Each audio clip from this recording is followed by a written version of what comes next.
All right, good morning, folks. It is Monday, May 22nd, 2023. Welcome to episode 371 of Simply Cyber's Daily Cyber Threat Brief, and I'm your host, Dr. Gerald Auger.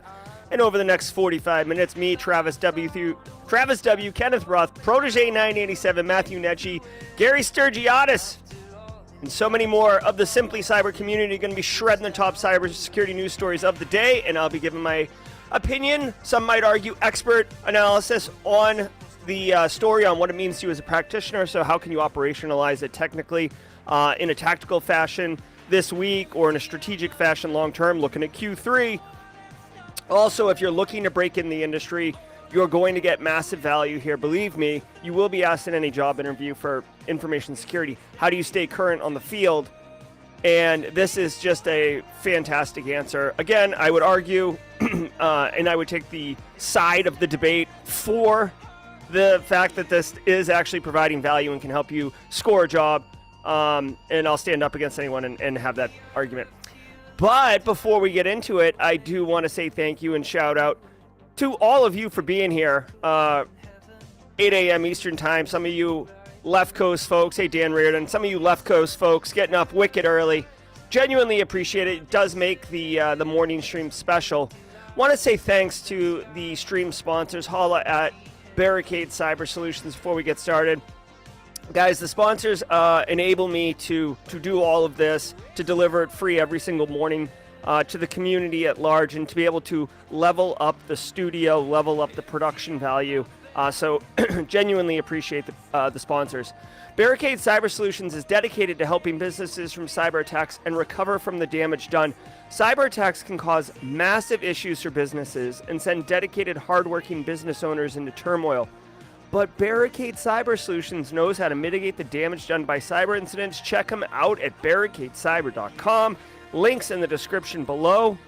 This is their website if you're watching on stream.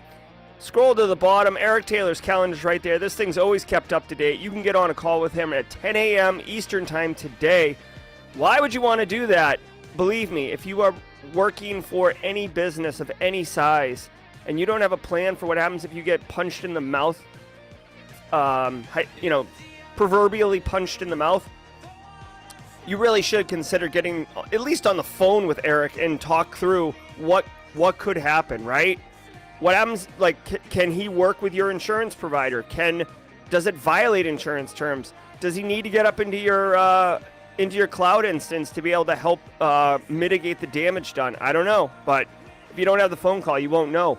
Want to say shout out and thanks also to Panoptcy Security, Brandon Poole's company. Panoptcy Security is eliminating fear and uncertainty from cyber by redefining how to implement operational services. They have a quantified risk assessment that is absolutely chef's kiss for coming in and swiftly looking at your people, your process, your technology stack, size of your business, what your spend is, what your the threat is to your particular industry, and then giving you a quantified, statistically based factual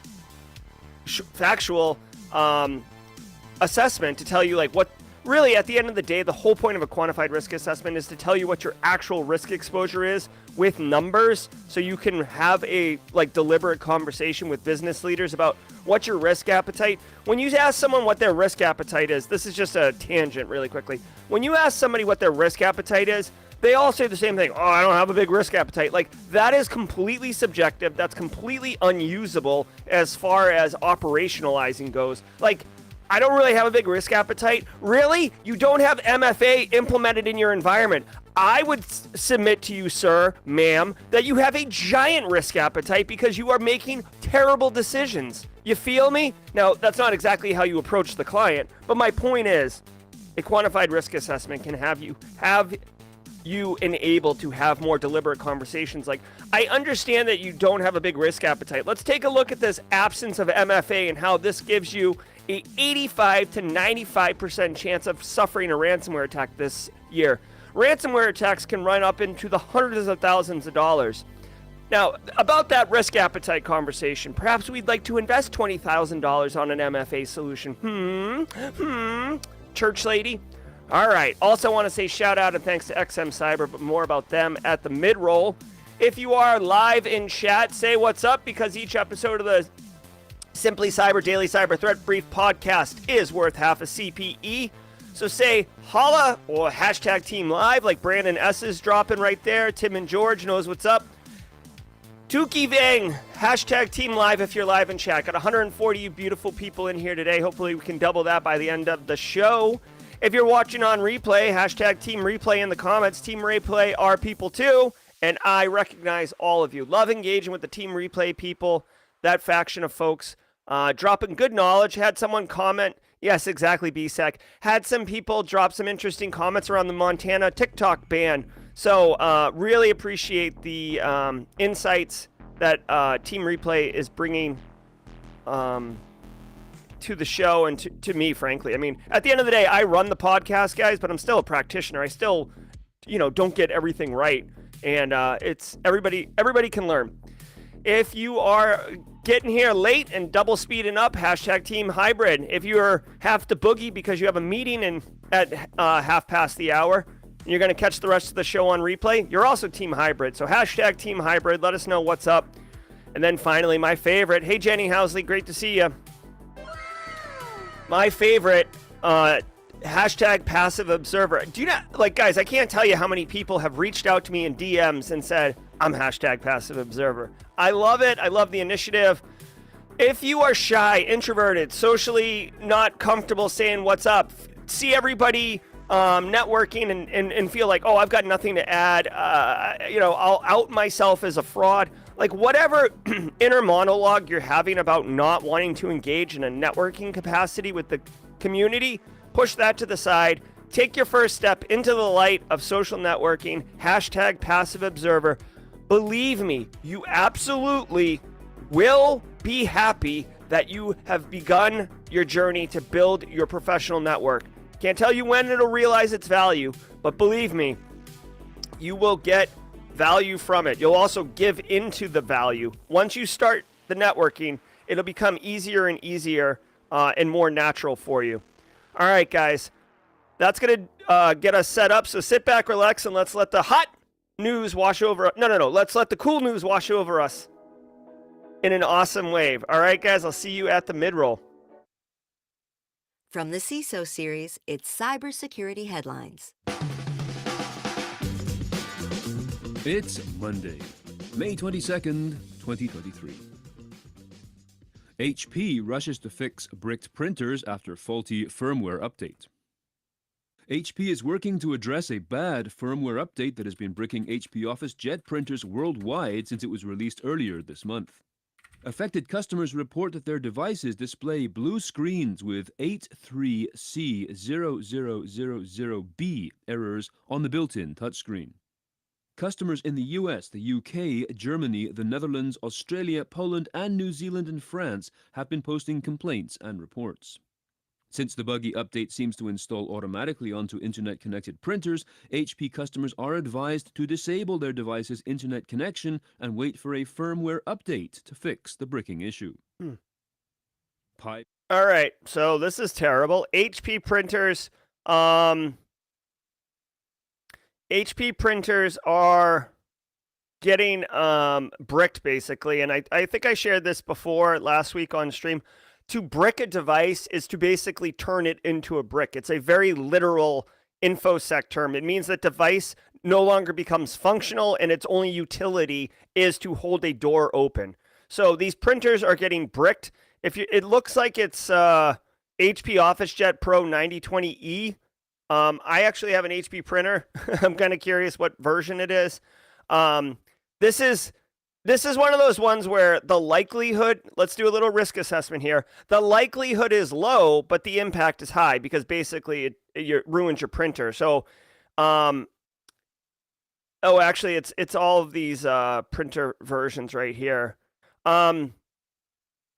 Couple things here. One, this sucks. Obviously, somebody screwed up at HP and released a firmware update that obviously wasn't tested properly, and we could talk about that in a second. The error you're getting is this. This 83C000B is basically a hex code, if I had to guess. Hex is just a, it's a, oh God, what would you call it? It's like a numerical system. It's a base 16 system. It's the way, like bits and bytes are base 2, but they can roll up into hex because, 16, it can be, it's 2 to the 4th, right? So that's what hex is, okay? Just so we get that all out of the way. Hex goes from 0 to F. Ooh, we got letters in our numbers, yes. So this code doesn't really mean anything. It just, if you see this, you're already pwned, right? Like the call's coming from inside the house. Now, the quick fix here is if you are running these things and you are an IT person, they said disable the network connection. Most of these devices are wireless, so you'll have to go in and do that. You might be able to put an ACL at the firewall to stop reaching out to HP if you know. Chances are, if you've got this thing set to auto patch, auto fix, auto update, you're already hosed, unfortunately. The final thing I'll say about this, actually, I'll say two things about this because this has been bothering me for a while. First of all, remind me about change management, but the diatribe, if you will, the haranguing that I'm about to drop, to use a couple of my GRE or whatever test I had to take to get into grad school, vocabulary words. HP, your printers are wicked annoying. You know what I want to do? I want to print and scan and be done. You know what you force me to do? Install a freaking all-in-one app on my phone and my workstation, and not allow me to just print and scan without going through some cloud system. It is so irritating that HP has put in all of this bloat and fat management. And I get it if I own a fleet of thousands of printers. But you know what? I don't. I own one printer, and to put all this bloat on my workstation and phone just so I can scan a document, and your scan app sucks too. I'm sorry. If you've used an HP printer, you know what I'm talking about. It's not a good experience. I don't know who designed it, but it's terrible. All right? So HP, you burnt. Right? Okay, so now let's talk about that. I've been sitting on this thorn or thumbtack for 6 months. I've had this HP printer since I had to scan stuff, and every time I have to use it, I'm wicked annoyed. And you know what? Sometimes I have to reinstall the app. That's just how terrible your app is, HP. And just because you have a corner on the market, you think you can be like that. Get out of here with that noise. Okay, second thing. This sounds like they pushed a patch, a firmware update, right? And by the way, if you are living this HP nightmare that I am too, please hashtag preach in chat, because I don't think I'm out of line here. I don't think I'm being ridiculous. HP, your experience is terrible. Okay. Thank you, Gershon Chapman. Straight trash. Oh my God. So, just one quick thing. Change management. A lot of people groan and bellyache with change management. Oh my God. Oh my God, I got to go to the change management meeting. Oh my God, another meeting. Oh my God, we always just do the things. Oh my God, I already implemented it in production last week. This change management meeting is stupid. Okay, change management, 98% of the time, it is dumb and it feels like a waste of time. 2% of the time, you get massive bricked devices worldwide. Why? Because whoever pushed this patch, if you went through change management, would have to attest that they did test this patch and firmware in an environment across multiple devices, and they would communicate with help desk and several other people about when the patch is rolling out and how it's going to be pushed and all these other things. It's not impossible for something like this to get through change management. So change management is not a silver bullet, but bricking devices, I feel like that gets caught in QA/QC, right?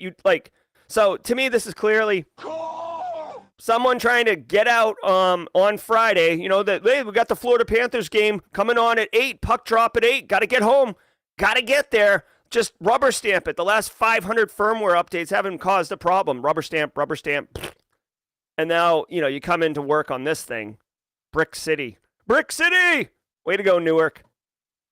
Pi repository under attack. User signups and package uploads temporarily halted. The maintainers of Python Package Index, PyPy, the official third-party software repository for the Python programming language, have temporarily disabled the ability for users to sign up and upload new packages until further notice. Quote, the volume of malicious users and malicious projects being created on the index in the past week has outpaced our ability to respond to it in a timely fashion, especially with multiple PyPy administrators on leave, end quote. This from the admins in a notice published on May 20th.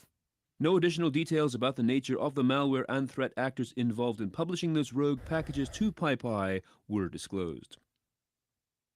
Okay, so obviously there's a run here on this. PyPy is like it's a software repository of Python modules and libraries, okay? So if you write Python code, then you know what PyPy is. Chances are you've used it. Most people, and me included, most people don't, I mean, you don't really write Python from scratch and do the whole thing. A lot of times you have an idea of what you want to do. I want to write a simple bot that pulls a news story and then posts it to, or pulls a news story, runs it through some type of chat GPT, so you know it makes it a different thing, or it extracts key things from the story, and then I want to post it automatically to my LinkedIn and Twitter account simultaneously. Okay, like that's a use case, and you're like, all right, well the first thing I got to do is pull the story. Second thing is get this chat GPT. And now you're like, all right, let me go to like the repos and see if someone's already built functionality. Like I guarantee you somewhere there's a functionality on posting to LinkedIn using Python. And all you got to do is replace the, you know, commented out API key by uncommenting it and putting your API key in, and you're off and running, right? So like this is the power and the speed and the flexibility and the utility of these libraries, right? They're like Legos, which honestly is why the picture looks like a Lego building block, because that's what you do. You don't have to write stuff, okay? So that's the dream. What's happening is it's open source software, so there's nothing stopping peckerheads from putting in malicious libraries, which by the way, they do, and they'll name it like something similar, like we saw last week with the Visual Studio stuff, like a Dracula is a really popular dark mode kind of capability, and then the threat actors will install one called like the Dracula, right? And now people don't know which one is which, and you get people installing malicious stuff. We have seen PyPy have malware in it before, and you know a lot of good people in the security community will identify those libraries, call them out, get them pulled, broadcast to the larger audience that if you have it, you may be compromised, et cetera, et cetera. Well, the malicious users have basically gone ham on PyPy to the point where now they've denial of serviced it for new users and new projects until they can get their arms around it. If I had to guess, they do mention ChatGPT in here a little bit. If I had to guess, the whole like AI rocket ship that we're going on a trip on our favorite rocket ship, you're welcome, parents, that I just put that in your brain, because it's in my brain now. The ChatGPT, the AI, the bards, like people are going bananas for AI type stuff. And I think that the malicious users are like, yep, like this is so incendiary hot that people are going to download and compromise themselves over and over, and they're going to put it in software that other people are going to download. Let's get in on this. So PyPy had to stop it. Exactly, VSEC. So anyways, it sucks, but be mindful, guys. At the end of the day, if you are downloading code from anywhere, I know it's difficult to like analyze the code, but at least skim it. Python is an interpreted language, not a compiled language, which means you can always look at the source code, right? So do a quick skim. And if you don't know what you're doing, I mean, I guess take your chances, but just know that legit repos like PyPy can have malware in it. Security flaw exposed in Samsung devices.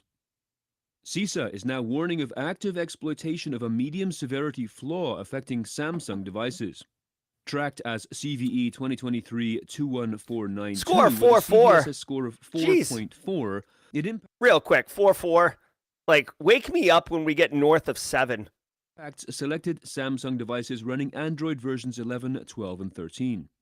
Samsung described the issue as an information disclosure flaw that could be exploited by a privileged attacker to bypass address space layout randomization protections, a security technique designed to thwart memory corruption and code execution flaws by obscuring the location of an executable in a device's memory.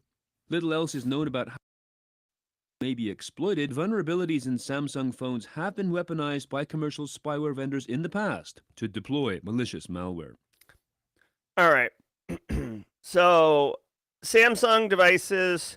Samsung, we talked about this last week about like kind of like, I guess, second tier Android devices versus first tier Android devices. First tier being like Google Pixel, Samsung, potentially LG. A new security flaw has been released. Guys, it's a 4.4, which is very low, like in the grand scheme of things. I don't know what version. Can I get a fact check from somebody what version Android is currently on? One of the things about Samsung that is part of the reason that their first tier operating systems is because of their support. You may have noticed on Android devices, when you buy a Android device that is like, you know, whatever, like $5 or something off of you buy it at like a convenience store or something like that. You may realize, and I get that it's bubblegummy and it's cute or whatever, but I hate Google's numbering convention for their OS versions, like Kit Kat and ice cream. And I get that it's like the letter of the alphabet, but it's annoying for like a practitioner who's just trying to identify if it's what the current version is, right? 13 is the newest version. Thank you, BSEC. Thanks, Joel. Thanks, Malik. Thanks, Reggie. So, okay, so basically you can't even upgrade out of impacted versions. So I'm sure Samsung's going to fix this. They typically can support, just to finish my thought, the lower tier devices that use Android, they typically bake in their own, they basically fork the Android OS to put in their own kind of bloatware and garbage. And then when Android releases an update, if they were to implement the update into their fork, they would have to rewrite the code that they built on top of it because it may not interface anymore, especially with like a major version change. So what ends up happening is they just don't upgrade. So you may have a device that's like Android based or whatever, and the newest version is 13 and you cannot upgrade past version 9. And you're like, why can't I upgrade? There's a newer version. What's going on? That's the reason why, because the vendor who forked the Android OS, because they can, doesn't want to put in the money and time and effort in order to retrofit the crap that they built on top of the current the version that they have to integrate and support the newest version. Okay, Samsung, this flaw can exploit or bypass ASLR. I'll just spend a minute. Like ASLR by itself, if you bypass it, isn't a compromise. ASLR basically, as they say, is address space layout randomization. When you fire up, I talked about dynamic link libraries in the past. There are operating system function calls that you can call, right? If you need to allocate memory, if you need to start open a network connection, if you need to write a file to disk, like whatever you need to do that the operating system would do, there's a function call that you can do, and the function is in memory somewhere. And the way that modern computers, this is getting way down the rabbit hole technically speaking, but just bear with me. The way computers work is when they need to call a function, they point to memory where that where that function is in memory, and then they point to it, and then they execute the function, they pass it parameters or whatever, and then the return of that function call gets fed back in, and then the instruction pointer goes back to wherever it was and continues executing. Okay, Without ASLR, and you should look into this because DEP, which is data execution protection, and ASLR came out at the same time, and it was literally a way to protect from buffer overflows and stuff like that, because when a threat actor is able to control the execution of memory, like through a buffer overflow, if they know that at this memory address is the function call to open a network connection, and it's always there because that's where it always is, then they can just point to it every single time. So ASLR was designed to randomize where it gets put in memory every time it loads the library into memory, okay? There are ways around ASLR. You can look into ROP gadgets if you want, but this is like in more advanced level stuff. The point is, if you're able to bypass ASLR, you're able to reach in and actually grab functions that you know exactly where they are, and then you can, do whatever malicious stuff you want. So a 4.4, I poo-pooed it, right? I poo-pooed a 4.4, but the thing is, if you got exploitation of this, it would be like you'd almost be chaining it together in order to do something else later, right? Like all this is going to do is give you the ability to call a function in memory because you're going to know where it is, but you still need to get exploitation through a buffer overflow or some other attack, then be able to bypass ASLR, get the function call, and then execute arbitrary code on the box. So anyways, long story short, Samsung will probably fix this. Me, you, and normal people are probably not super impacted by this. But if you are VIP, if you're a CEO, chances are you're using an Apple device anyways because you're special. But if you are running Android, just be mindful of that. Plus, this is a nice little use case to talk about buffer overflows and ASLR. If you're interested, you can learn more about it, and this is a good case study. Alex Goodwin asks about exploit chains being sort of standard today. Yeah, in some capacity, I would argue, no, not exactly. Because a lot of times, Alex, I would say that I just socially engineer you to detonate code on your box, and then I own it, through. It's not even like exploitation. It's like you're executing code under the instance of your permissions, and then once I own you, then I start pulling down second stage payloads and stuff. When I think of first stage payload, second stage payload, persistent C2, I don't think of that as chain. To me, exploit chaining is compromising a technical exploitation, then doing privilege escalation through another technical exploitation, and then, going from there. Asus routers knocked offline worldwide by bad security update. Asus has apologized to its customers for a server-side security maintenance error that has caused a wide range of impacted router models to lose network connectivity. The problem has been extensively reported on social media and discussion platforms since May 16th, with people appearing puzzled by the simultaneous connectivity issues on multiple Asus routers and others complaining about the lack of communication from the vendor's side. The company has explained in a statement that the problem was introduced by an error in the configuration of a server settings file. All right. Oh boy. So it looks like HP and Asus subscribe to the same newsletter. They're going to be at a support group together on Wednesday at 7 p.m. So if you run an Asus, chances are it looks like they bollocks this pretty badly. There's not much to say. It doesn't look like it is a cybersecurity attack or issue. It looks like it's a maintenance issue. There was an error in the configuration file. Guys, you know what I would love to tell you about? Change management. Now, all you need to do is rewind the video to the HP section after I flip out about how crappy their user experience is, and listen to my change management thing, because it's literally the same story. This is avoidable. It's just, unfortunately, it's slow, it's basic, it's boring, it's not sexy in any capacity. But doing change management and testing firmware updates on multiple devices is how you should do it. That's it. That's the end of the day. And by the way, I just want to point out, this is part of the reason why, people, okay, so I'm actually kind of pivoting what I'm about to argue about, but people get all geeked up and frothed at the mouth about like new tech or like new capabilities or new whatever. Like, oh, it's like so easy. Like, let's just go buy, like, oh, there's like a cool new thing. Let's get it.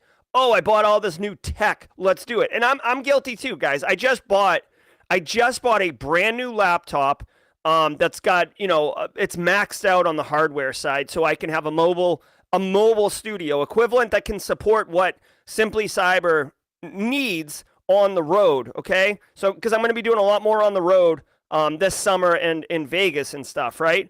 So, but I didn't. It's a Windows machine. Okay, so I've got that, but I didn't like go, okay, like let me check my tech stack. Let me check my homogeneous technology stack to make sure I'm doing all this. So I'm guilty too. But like anytime you add more tech or more whatever into your environment, you need to understand that it's a scalar variable of the amount of testing and QA/QC and touch points and communication that needs to happen. You're adding, I don't want to call it technical debt, but you're adding load to your overall ecosystem. And unless you are reckless, you have to account for it when you're doing things like upgrades or integrations or mergers or whatever, like moving to the cloud, like whatever it is, you need to take account for it. And you get this tech sprawl, which no one really thinks about when they're doing it because they're all geeked up and ready to go with whatever the new tech thing is. And, you have to be the wet blanket, the sand in the bathing suit to say, whoa, like, it's great, but like, who's going to support this? Who has the knowledge base to understand how to support this? Oh, the vendor will do it. How long will the vendor do it? 6 months. 6 months. So are we going to throw this out in 6 months? No, we're probably going to use it long past its life cycle. Like probably like 5 years past its life cycle. Cool. So again, who's going to support this? You're such a wet blanket, Jerry. Yeah, no, I'm sorry, but that's why I get paid to be here. Okay. So anyways, tech stack, Asus, routers down, terrible moves. Let's do the mid-roll. And now, a word from our sponsor, Sunry Security. Did you know that 81% of breaches are due to compromised identities? It's a sobering statistic and one that enterprise organizations cannot afford to ignore. Sunry Security has made a name for itself by securing enterprise clouds from the inside out, securing every identity, access, and permission in the cloud. Download Sunry Security's new CIEM Buyer's Guide to learn more about fortifying your cloud from the inside out at sunrysecurity.com. That's SONRAI security.com. All right. It is the mid-roll. My new machine is a Lenovo Legion. I will spec it out and show you guys maybe during the mid-roll. Jaw jacking if you want. We got a lot to cover in the jaw jacking, but it is the mid-roll, which means only one thing. I want to thank all of you for being here. Genuinely appreciate the support from the community to allow Simply Cyber to deliver what it does to the community. Do me a favor, hit the like button for a second. It goes a long way. Basically, by hitting the like button, you're helping other people who have not found Simply Cyber discover it. We go live every single morning. We go live. Omni Investments up in here. Holy mackerel, it's been a minute. All right, hit the like button. It goes a long way to helping other people who are interested in cybersecurity discover cybersecurity. I look at the metrics. YouTube tells me who finds it by browsing and coming over. It's the majority of people who find Simply Cyber. You yourself may have stumbled in here because the day before somebody had hit the like button. Okay, so do that. Thanks to the stream sponsors, Barricade and Cyber. I also want to say thanks to XM Cyber. You guys know them. XM Cyber. Exposure management company, they're great. Organizations are overwhelmed with thousands of exposures across their cloud and on-prem environments on a monthly basis, so efficiently reducing risk is almost impossible. You know what you can do though? Discover the most critical threats and practical tips on how to overcome remediation fatigue, which is a real thing, ask me at jaw jacking, with a new approach to efficiently reducing risk with XM Cyber's 2023 State of Exposure Management Report. Go ahead. There's a link in the description below. I think it's like a bit.ly link or something. Do me a solid. Click on it. Check out that report. See what is... I guess I'd be curious what people find the most interesting regarding that report. There's tons and tons of juicy tidbits in there worth investigating. Guys, I want to let you know, here's a bit of an update. The Simply Cyber newsletter, it did not go out yesterday. I'm going to put a pause on the Simply Cyber newsletter, just like I put a pause on making produced videos for a little while and then it came back. My bandwidth, I spent 10 hours working on the shed this weekend.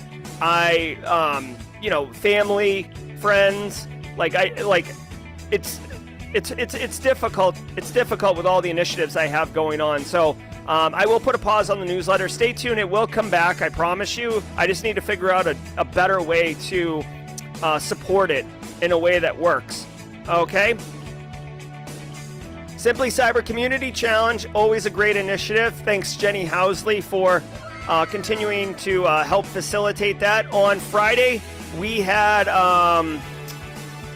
Chris Hansen on Friday take the baton. So hopefully Chris Hansen's in chat and can tag someone. Guys, go on LinkedIn, search for the hashtag Simply Cyber Community Challenge hashtag and connect with those people in chat.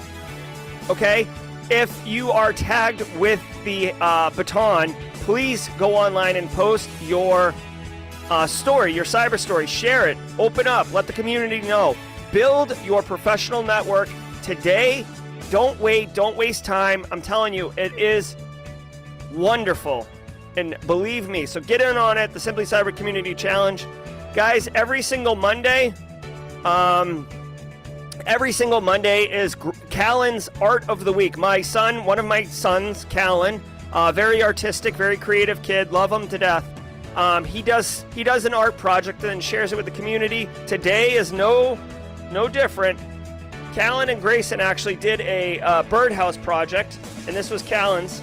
So Callan making it bright and lovely for the birds in our yard, in our neighborhood, to have not just a good home to live in, but a bright, happy home. So thank you very much, Callan, for putting your vibes into a birdhouse format. Very nice.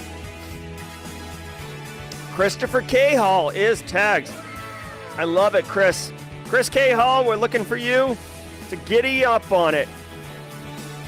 All right, guys, let's get back into the news. We'll see you at the mid-roll. We'll see you at the end, right? Food distributor Sysco says cyber attack potentially leaked 125,000 social security numbers. A cyber attack on Sysco, spelled S-Y-S-C-O, one of the world's largest food distributors, gave hackers access to the sensitive personal information of more than 125,000 current and former employees. In documents filed with state regulators in Maine, the company said an incident in January leaked troves of sensitive employee information. Hackers spent nearly 3 months in the company's systems before IT teams discovered the incident and were only discovered on March the 5th. The Houston-based company did not say whether it was a ransomware attack or what group was involved. Okay, a couple things. One, what's up, Houston? I think that's B-Sec's stomping grounds. Second of all, Sysco, massive company. I don't think that this was a ransomware attack, right? Even though ransomware dominates the landscape, these threat actors were in the company's systems for 3 months and did exfil data on 125,000 current and former employees. I don't know. Again, holler at me, SOC analysts, IR people, Eric Taylor if you're in chat, Brandon Poole if you're in chat. Here's my thing. I don't think a ransomware threat actor is going to sit for 3 months, right? I would say maybe 3 to 4 weeks to kind of survey the environment. They're going to realize that they have a $68 billion company, right, with Sysco, and then go after it. So I don't know. I really think that it wouldn't be a ransomware incident. I don't know what these threat actors' goal was or what they're were trying to achieve. Sysco does do food delivery, food distribution, so you could argue that they were looking. Usually, it's to restaurants and stuff, but you could argue that perhaps they were teeing up an attack on supply chain and critical infrastructure. That's me really stretching, like Mr. Elastic or Mr. Fantastic levels of stretch. But I guess good on like Cisco's lucky they didn't get ransomware. That would have been terrible. And they say they suffered no impact as a result. Yeah. Oh, operational systems. I was going to say suffered no impact. Yeah, 125,000 people are going to get a letter saying that security and privacy is very serious to you and that enjoy your identity theft protection. So nothing really to see here, basically. Researchers tie Fin7 cybercrime family to Clop ransomware. Long-running cybercrime cartel Fin7, which has made use of ransomware variants developed by groups including Revil and Maze, has added another strain to its arsenal. Researchers from Microsoft's security team said they saw the group deploying the Clop ransomware in April, its first ransomware campaign after a long period of inactivity that began in late 2021.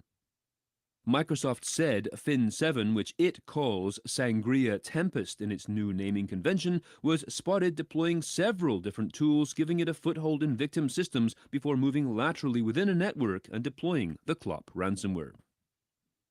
Oh yeah, Sangria Tempest, not to be confused with Flamin' Donkey, right? Okay, so a couple things here, guys. One, Fin7 is uber legit, okay? Uber legit. Now, I've just seeing the title of this story gives me pause, okay?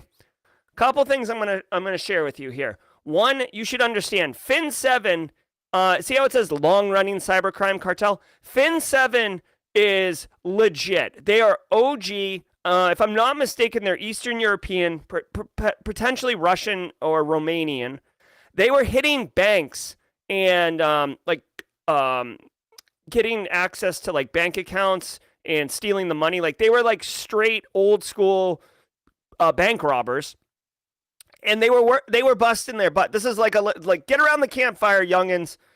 They were busting their hump, and then ransomware exploded, and they like looked across the hall at like the ransomware threat actors, and they're like, "You're barely working. You don't know what you're doing, and you're making more money than us." So like Fin7 packed an overnight bag and went across the hall and started turning into ransomware threat actors. And they were very successful at it. And that's like Fin7's whole thing, which is why there was like a decline in like bank related type attacks, because Fin7 changed their thing. Now, they're saying that they believe that Fin7 is tied to Clop ransomware. Now, if I'm not mistaken, I thought Clop was potentially a ransomware as a service thing. If they are tied to Clop, that is a concern, and Clop should be elevated in your threat model, because Fin7 is uber legit. The one thing I would say though is it's a little confusing to me, because I feel like Clop, there's no indication I can find previously tying Clop to Fin7, so it seems like a new relationship. This would make sense, okay? So it's potential that Fin7 is like, maybe they met Clop at like a cyber criminal conference, like Evil Corp type conference or whatever, and that they decided to like pair up and collaborate and do a collaboration, like when like InfoSec Pat and Simply Cyber getting together and doing a collab. Maybe Fin7 and Clop is doing that. The only reason I would say that is because if I'm not mistaken, Clop ransomware is the ransomware gang that hit like they had two major issues. Like they hit like Royal Mail in the UK, and it wasn't like the big Royal Mail. It was like a small little like small business Royal Mail, like different name kind of. And they tried to like extort them for millions of dollars, and they're like, bro, like you've got the wrong, like you literally have the wrong company. Like Google the company that you're hitting, and then Google the company you think you're hitting, and you'll see that we're two different businesses. Also, Clop ransomware, I believe, hit like a Scottish water department, again, thinking that they hit someone else. So like, kind of like I've seen Clop ransomware a few times do sloppy work, and Fin7 to me is like a McLaren, like or a Lamborghini, right? If you're a TCM fan, right? It's like smooth and slick and well executed and like a precision execution, and Clop is like not. So I was kind of surprised to see that. But if they are pairing up, Clop may have the infrastructure, Fin7 has the brains. We'll see. We'll see what's up.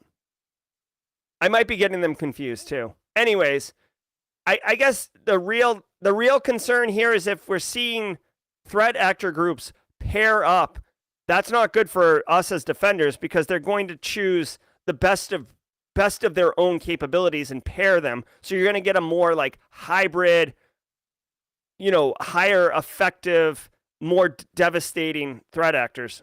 And now, last week in ransomware. A busy week in ransomware saw the emergence of new ransomware groups Cactus, Akira, and RA Group operations. Another relative newcomer named Abyss hit the defense company L3 Harris. We also learned about Malice Locker, a ransomware operation that has been targeting Zimbra servers since March with the unusual extortion tactic of demanding victims donate to an approved charity to receive a decryptor and prevent a data leak. Also last week, a joint FBI and CISA report confirmed that the Bian Lian ransomware operation has switched to extortion-only attacks after Avast released a decryptor. Other events of note last week include UK outsourcing company Capita has started to confirm to its customers that they should assume that data has been stolen in last month's incident. Pharmerica disclosed that a money message ransomware attack exposed the data for 5.8 million patients. French tech company Lacroix announced getting hit by a ransomware attack on May 12th. ScanSource finally confirmed that its multi-day outage was due to a ransomware attack. Lockbit ransomware claimed an attack on the pharmaceutical network PharmaLink. And Dish Networks paid a ransom as they say they confirmed the attackers deleted all stolen data from February's attack. Just a reminder. All right, so massive ransomware roundup. As usual, y'all, where's my Oprah? As usual, you get a ransomware, you get a ransomware, you get a ransomware. There's something here for everybody. So if you work in the defense industry, L3 Harris. If you work in media, we got Dish Network paying off their stuff. You work in pharma, we got you covered, right? So whatever, like pick and choose whatever ransomware attack you want to support whatever your agenda is, your initiatives, get money, get budget, defend, drive home a point that this is like a legit thing. It is worth noting BeyondLen ransomware, who I have no idea. I've never heard of that ransomware threat actor. Could be the same as Flaming Donkey. Avast has released a decryptor. So if you are unfortunately walking into the office this morning and seeing files with the extension .BeyondLen, know that there is a decryptor out there. Interesting, Dish Networks, who, they were down pretty heavily recently, went ahead and paid the ransom. They confirmed the attackers deleted the data. So there's a little bit of like, how do you confirm that? Unless you're like baking it on the integrity of the criminal. But, this Dish Network paid a ransom. I do find it interesting that I know like federal or government entities in the U.S. cannot pay ransoms. Private businesses still can. Dish Network, man, they got hosed. So, not good. Not good. All right. Looks like we are just at time. Let me go ahead and start this. All right. Apologies to NCC Group and Base Case for going a couple minutes over, but we had a pretty good stream today. If you were here just for the news, thank you very much for being here. We will be back tomorrow at 8 a.m. to deliver another hot brief on the Daily Cyber Threat Brief podcast. Be sure to tell a friend. If you didn't like the show, tell me. If you did like the show, tell a friend and have them come tomorrow. Tomorrow is Bring a Buddy Tuesday. All right, guys. Real quick, too, though, before you go, I got a ton of stuff going on this week that I wanted to share with you. On Thursday, Gary Ruddle, he is a Englishman. He's a CTI analyst. He's also OSCP. And even though he's a cyber threat intel individual, he actually went after and got smart on OffSec and got the OSCP to better enable himself to be a better CTI. So we're going to talk about the true value of cyber threat intelligence and really look at it at ways that it can be utilized that go beyond the obvious, okay? Also, today at 4 p.m., it is Monday, so I'll be playing Haiku Pro. The stream has not been created yet because, selfish me, didn't work all weekend. So look for this at 4 o'clock later today. It'll be a good time. It's always a playthrough with me, so we'll be able to jump in a range together. I'll break down what's going on. and hopefully you can learn some stuff, or at a minimum, have a good time. Also, I forget when this is. Maybe tomorrow. Yeah, tomorrow at 11 a.m. Pacific, 2 p.m. Eastern. I'll be on a panel talking about the game-based training on preparing cybersecurity workforce. If you're interested, this is through Haiku. I'll drop a link in chat. If you want to come out and hang out, it'll be a good time. Also, this is I'll drop a link to the Gary Ruddle interview. And also, and I like this one too, on, I think this is Thursday. Yeah, Thursday, May 25th, 2 p.m. I'll be kind of a featured speaker. Me and Sophie Goodwin over at ACI Learning will be doing a live webinar. I'll be talking about really kind of like basically, there's a lot of like verbiage here, but basically what I'm going to be doing is explaining why GRC is like an explosive field and why businesses are going all in on GRC, analysts. And spoiler alert, it has to do with the current state of our market, the current state of insurance premiums, the current state of businesses getting smacked in the face with ransomware, not understanding what it is, what to do, how to build a program, all the things. I'll be talking about all that. So it's basically a really big GRC briefing. Jerry, you got to stop sleeping if you're going to keep taking personal time. I know, right? All right, guys. So that's all the updates and alerts. Let's do some jaw-jacking. Guys, I got great news. First of all, cybersecuritycentral.org. If you don't know, now you know. Great resource. Let me share this in chat too. I love the work that all of them are doing over there. Sean Washington, James Driscoll, obviously Kimberly McKnight, all up in there. Go check out Cybersecurity Central.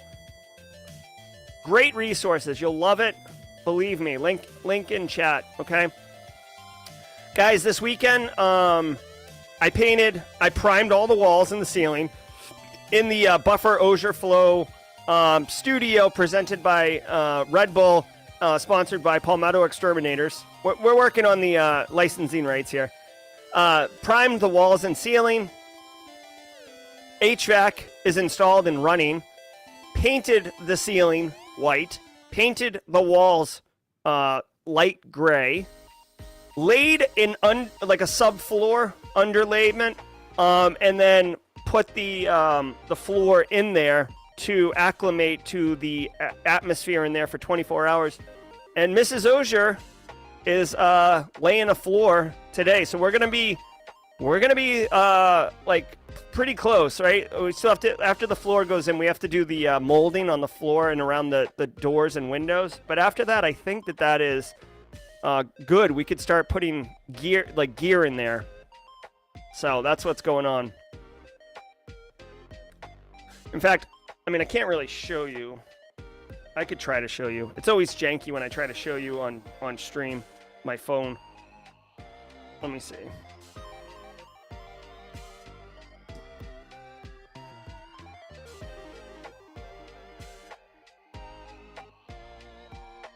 Yeah, there you go. So that I know it's hard to see, but that was the floor and then the walls and then all that stuff. So what insulation did you go with in the walls? R13 on the walls, R30 on the ceiling. So the aluminum foil is, so the underfloorment is cushion and sound absorption, and one side has got that like foil, and that's basically a moisture barrier, to, obviously to prevent moisture coming in. Yeah, Paul. Good to see you, Paul. Yeah, I mean the problem is, guys. I've come to accept this. We're going to get it fully built out and then not move in because we're going to go on a 5-week, remote. I'm going to be remote for 5 weeks. So there's no point in moving my entire studio into the facility and then immediately leave for 5 weeks, right? It's too much of a it's a risk, right? Like my whole studio is not cheap at this point. Like this is a fairly expensive setup, so I don't want to stick it in the shed and leave. So, but when we get back, we'll be all up in there.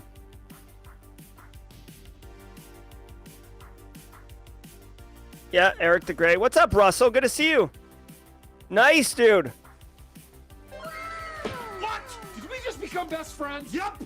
I've been talking to Russell for years, man, and super happy for you, Russell. Watching your career trajectory, it's been inspiring and nothing short of awesome. So, yeah, hold on one second.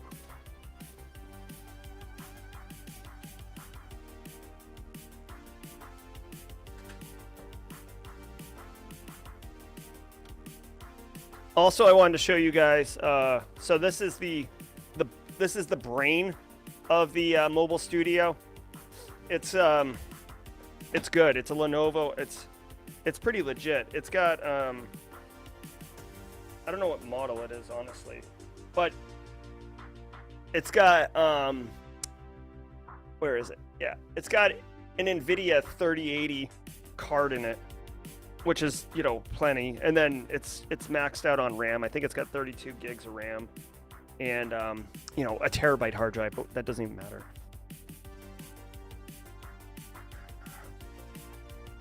So anyways, the point is the mobile studio, thanks, Eric. The mobile studio is I'm building it identical to my existing studio, right? Even though I have this massive computer over here, like if you look at the specs on it, that laptop is very similar. In fact, I almost thought, like, why didn't I just buy this laptop in the first place and avoid having this massive, but I digress. So anyways, the goal is to have the same mixer, the same audio, the same everything. Like the only thing that you change is kind of the background. So we'll see what's going on. Have a great day, Carmen San Diego. No, I haven't heard of Dark Burt. It's interesting. Yeah. Yeah, no, the shed will have security, believe me. Believe that. Taylor McDonald got through round 2 of interviews for SOC and was given candidate exercise to complete and turn in this week. Oh, that's awesome, Taylor. Hopefully you crush it.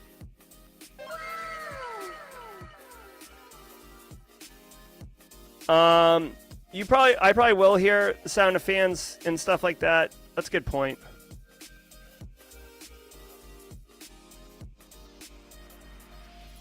Adam V loves himself some Yeats.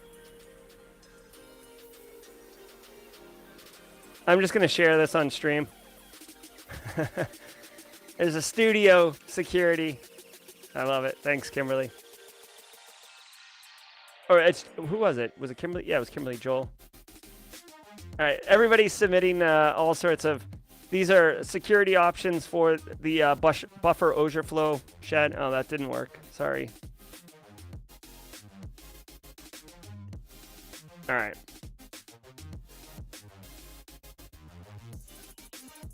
Oh, that's a bummer, William Welch. Sorry to hear that. Show them the charger, though. Oh, Samantha, yeah, the charger for the Lenovo is obnoxious. It's obnoxious. It weighs like 4 pounds. It weighs more than the laptop, I think. And you know what? You know what really grinds my gears? Okay, just really quickly. The charger for the Lenovo has like a one-of-a-kind interface, or you know, like the what the plug looks like. It's its own standard, which is super obnoxious. Like, why? Why? We have standards. We have options. Just use them. All right, Christopher Bryant. Good to see you. Take care. Have a good day. So the shed, the buffer Auger Flow studio, is hardwired. In fact, the electrician's coming today to finish. Everything's wired. He's just got to wire it on the other side back into my house. Yeah, I'm not even going to show you. I'm not even going to show you the power supply for the Lenovo because I don't have a back brace on right now to go pick it up. Dang, Winter Joel coming in strong. Nice, Samantha S starting in 2 weeks. I love it. Samantha S gets a horn too. Later, Dem and Shay Galloway. Yeah, so I'll be hardwired in, but obviously I'm going to have wireless in the studio. All right, guys, it's 9 o'clock. I'm going to boogie out of here. Thank you all so very much. I hope to see some of you at 4 p.m. later today. If not, as usual, love catching you on the Daily Cyber Threat Brief podcast. My name's Gerald. This has been May 22nd, episode 371. We're straight crushing it, y'all. Go out, do good things. We'll see you in a little bit. Take care, everybody.